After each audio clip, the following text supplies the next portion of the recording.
श्री स्वामीनारायण भगवाननी जय, अक्षर पुरुषोत्तम महाराजनी जय, गुणातीतानंद स्वामी महाराजनी जय, राधा कृष्ण देवनी जय, सियावर रामचंद्र भगवाननी जय, उमापति महादेवनी जय, प्रमुख स्वामी महाराजनी जय, महंत स्वामी महाराजनी जय, लंडन मंदिर रजत जयंती महोत्सवनी जय. Welcome to this episode of Timeless Hindu Wisdom. In a previous session we discussed the mind and how Hinduism teaches us that there's a vast inner space that needs to be considered, charted, and harnessed. And since we're talking about wisdom, this session will address how the mind can cultivate wisdom that can give us true stability in life, something that is so important in day-to-day life. If you happen to visit the United States, and there are millions of visitors throughout the year, it is said that 60 million visitors visit New York City as a sightseeing place. So of all the different places to see, one of the most popular places is 30 Rockefeller Plaza, the Rockefeller building.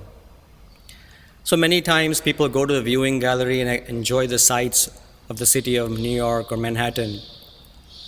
But very few people notice the sign at the very entrance. It's etched in marble. It's a quotation from the Bible. It says in the entrance that wisdom and knowledge shall be the stability of thy times. This is what is etched in marble in the entrance of a very famous building. It didn't say science and technology shall be the stability of thy times. And also notice that it didn't say that medicine and healthcare shall be the stability of thy times. Nor did it say that politics and public policy will be the stability of thy times. What it said is that wisdom and knowledge shall be the stability of thy times. What can give us stability? In any times, it says that wisdom can give it to us. Hinduism has a very beautiful word for knowledge and also for wisdom. It encompasses many different things. It's called Gnan. So Gnan is sort of a conglomeration of knowledge and wisdom, but not just knowing and just being wise for the sake of being wise, but also living and living those values, that wisdom. That encompasses Gnan. So why is Gnan so important in the first place? Why is it important to have it? Because first of all, we have to understand that our emotions and our own selves and psyche is extremely, extremely fragile. The smallest insult in a day can spoil our whole day.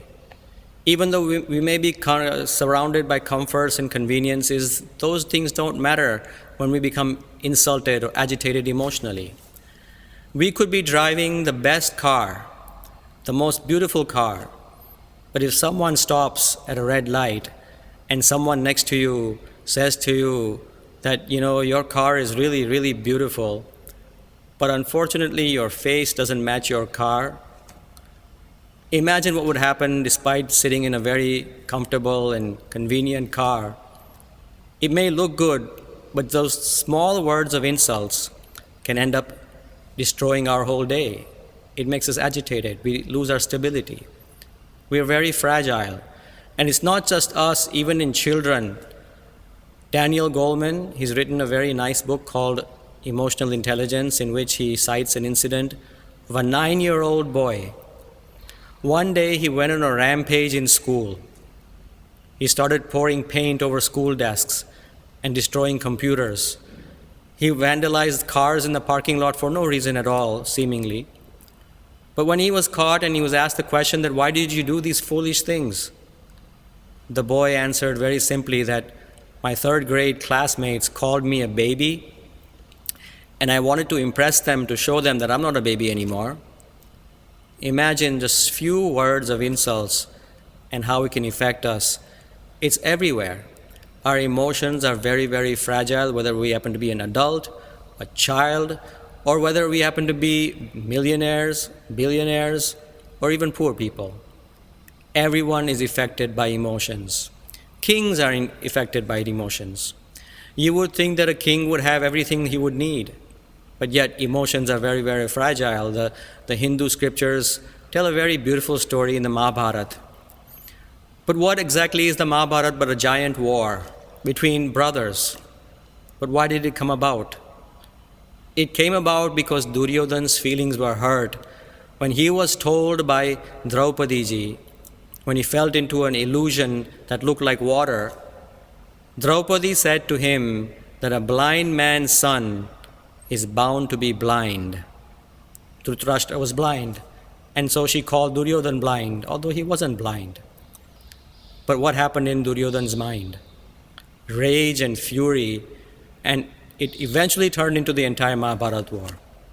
So the scriptures tells us that our minds and our emotions are very, very fragile. It says in the scriptures, kshane rushta, kshane tushta, rushta tushta, kshane kshane. What is our mind like? That in one moment we may be happy, but in the very next moment we may end up being very miserable. And it happens throughout the day. So in the first place, our mind is very fragile. And on the other hand, life is very unpredictable. How can we be stable with those conditions? Hinduism talks about 3 different forces that affect our day-to-day life. It talks about Adidevic forces that are nature-induced, and they change our situation in life.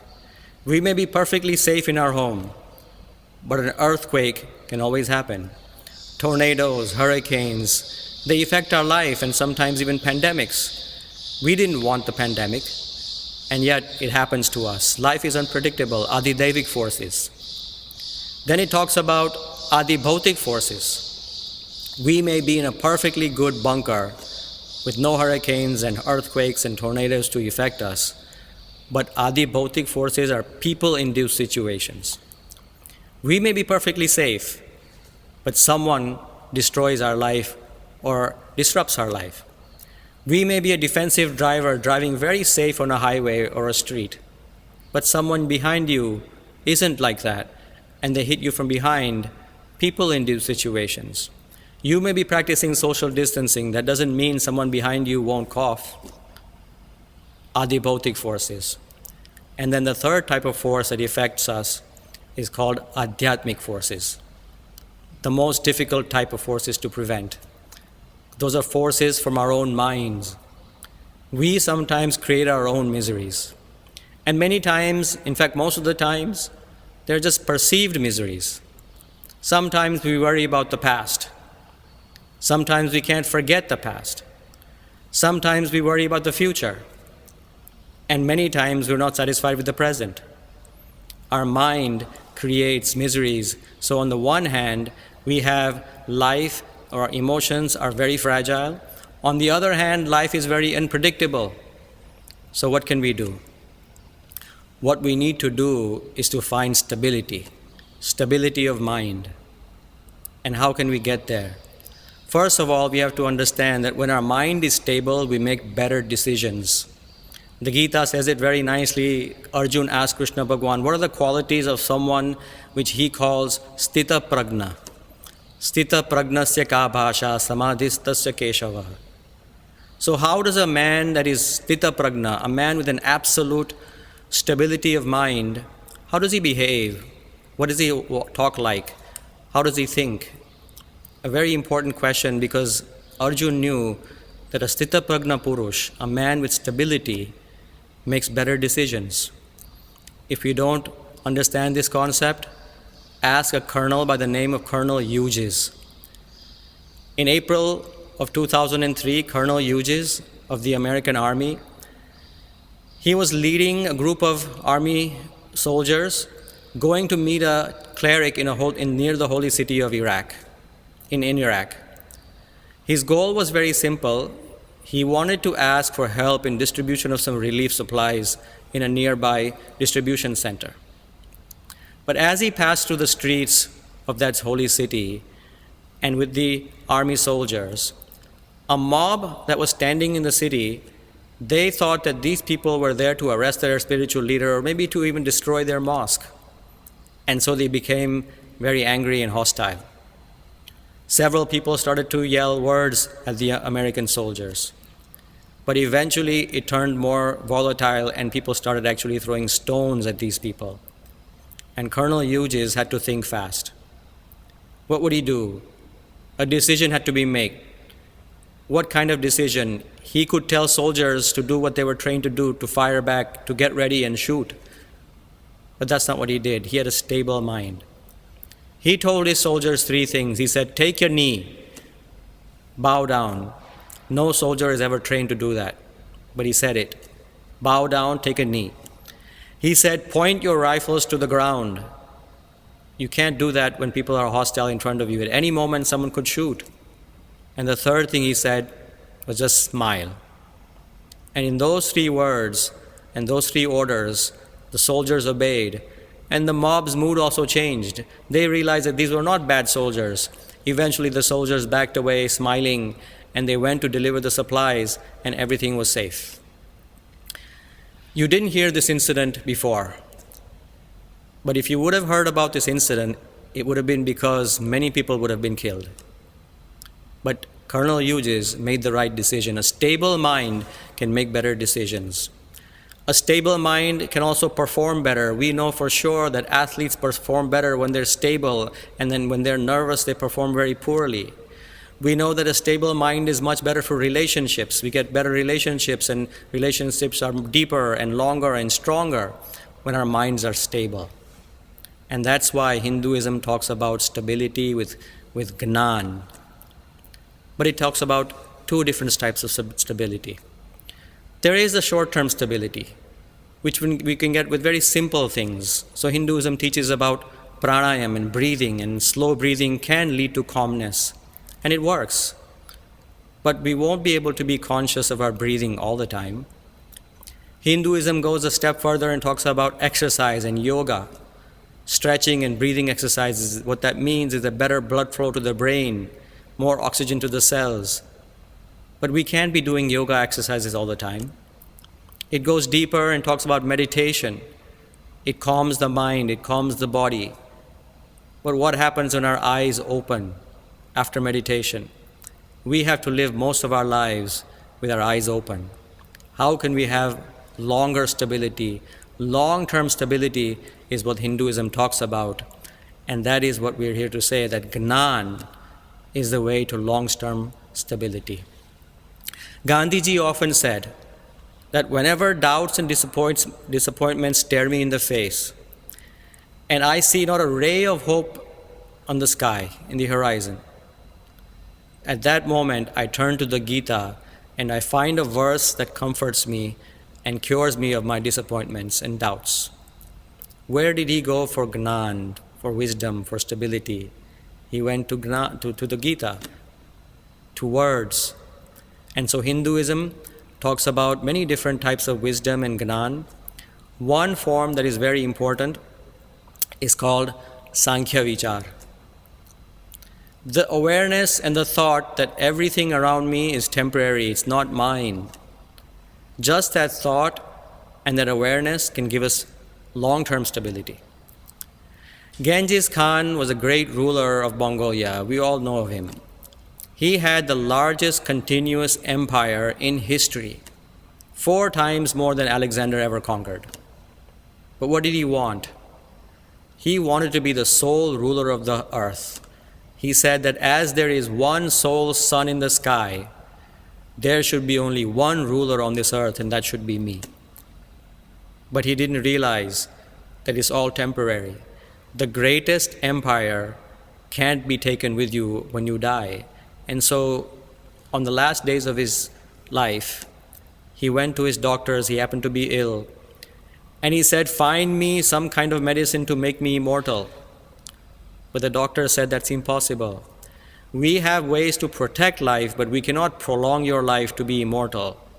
And ultimately he died disappointed because he didn't realize, Sankhya Vichar, that everything is temporary. We can't take it with us. On the other hand, there are kings that have done this. Sankhya Vichar, Hindu religion talks about a great king by the name of Janak. He ruled the kingdom very nicely, the kingdom of Mithila.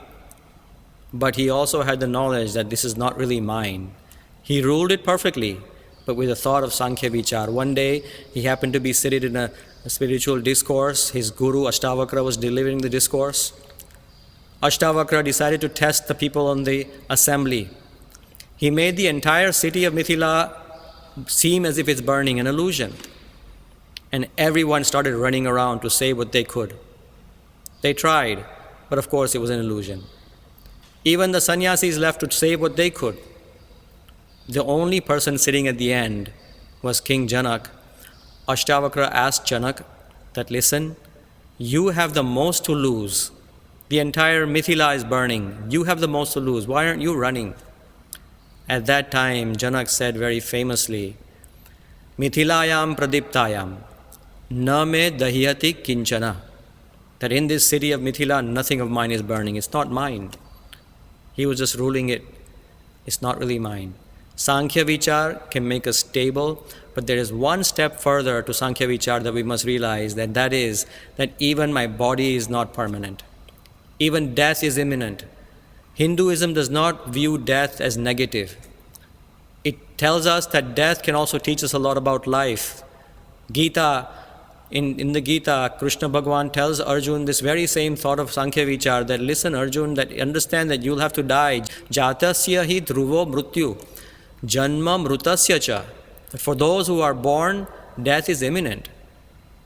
It's important to realize that death can also teach us about life.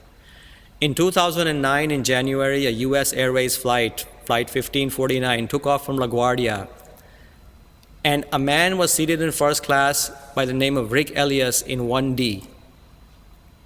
Little did he know that in a few minutes after they took off, the engine or the airplane hit a flock of birds and both engines were knocked out. They were destroyed. And we know the famous incident is there that the pilot was very intelligent and alert, and he was able to very nicely land the entire plane without two engines in the Hudson River. Everyone survived. But what Rick Elias, you haven't heard about his story. Rick Elias talks about in a talk later after he survived that particular incident changed me forever, because I was seated in first class and I saw the Hudson River approaching and I said, my death is about to come. I saw death. But from that moment of death, I've learned a lot about life. He said, I've learned 3 lessons.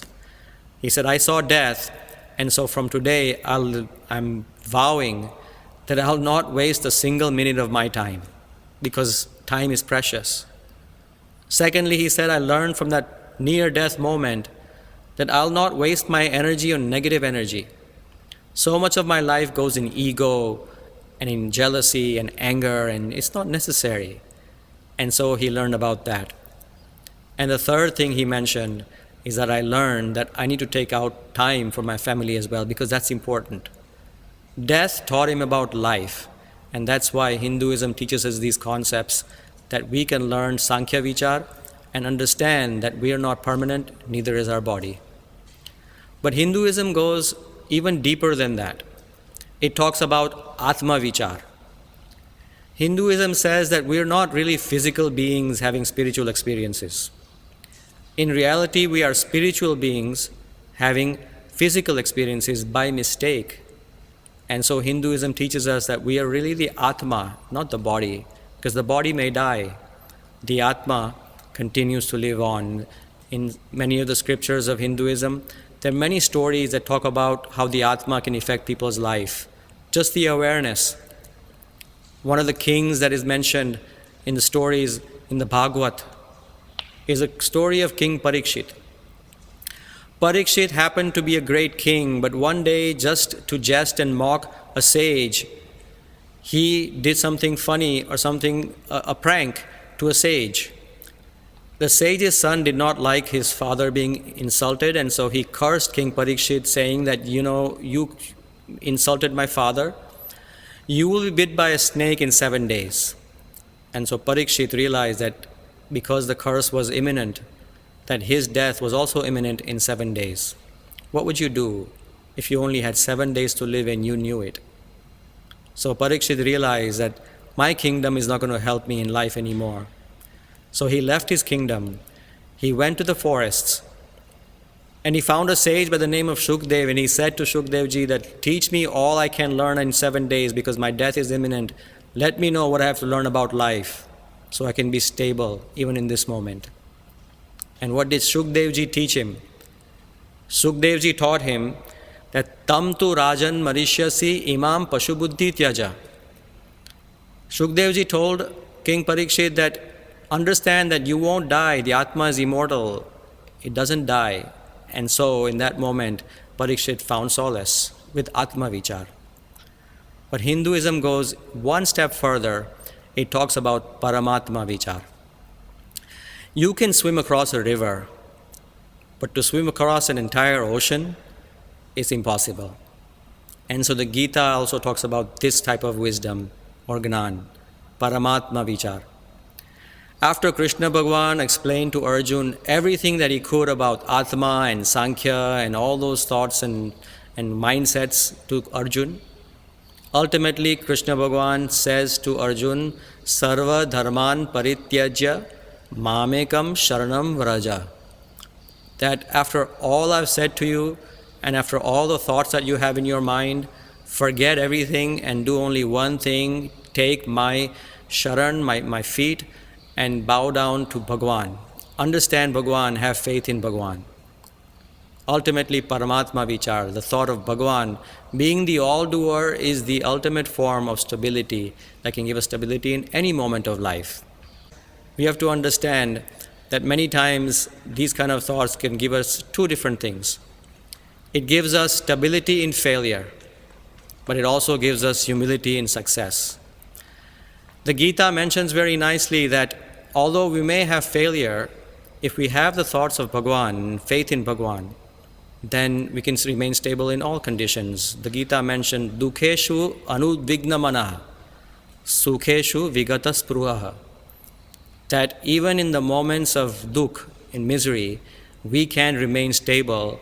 And even in the moments of sukh, we can also remain stable if we have the thought of God in our minds. Many of the Hindu sages and sadhus throughout history have shown us that the thought of Bhagwan is the ultimate source of stability. In the most difficult situations, even in failure, Bhagwan helps us. The belief in Bhagwan helps us. In 1980s, Pramukh Swami Maharaj wanted to build a mandir in London, but the land that we got, it didn't receive permission for the mandir. And the entire project was a failure because we did not receive permission to build on that land.